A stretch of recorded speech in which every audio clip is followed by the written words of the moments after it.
ఆగ్రహం వ్యక్తం చేశారు. కాంగ్రెస్ ప్రభుత్వం ఇచ్చిన హామీల ప్రకారం రిజర్వేషన్లు పెంచాకే స్థానిక సంస్థల ఎన్నికలకు వెళ్లాలన్నారు. స్థానిక సంస్థల ఎన్నికల్లో రిజర్వేషన్లను పెంచుకునే అధికారం రాష్ట్రాలకు రాజ్యాంగం ఇచ్చిందన్న ఆయన, అయినప్పటికీ రాష్ట్ర ప్రభుత్వం కేంద్రానికి పంపడంలో అర్థం లేదని మండిపడ్డారు.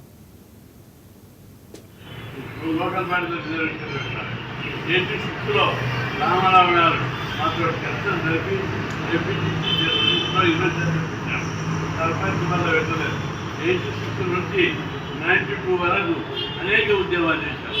అప్పటి ముఖ్యమంత్రి విజయభాస్కర్ రెడ్డి గారు కాబట్టి చర్చలు జరిపి సబ్కాం చేసి 34% రిజర్వేషన్ అప్పటి నుంచి సజావుగా సుప్రీంకోర్టులో కొట్టేసి 50% దాటిందని అప్పుడు ఆ పరిస్థితులు అన్నారు. ఆ తర్వాత వచ్చినటువంటి అనేక తీర్పుల్లో 50% షాప్ ఇచ్చేసారు. కులాలకు 10% రిజర్వేషన్లు వచ్చాక ఇప్పుడు కేంద్రంలో రిజర్వేషన్లు వెళ్తున్నాయి 60%. కాబట్టి గెలిచే అవకాశం కూడా ఉంది. కేసు 60% గెలిచే అవకాశం ఉంది, 40% ఓడిపోయే అవకాశం. తను ఓడిపోతుందని పెద్ద రావడానికి. కాబట్టి వీళ్ళందరూ ముక్త గ్రంథంతో ఎత్తాలని ప్రభుత్వాన్ని విజ్ఞప్తి చేస్తుంది.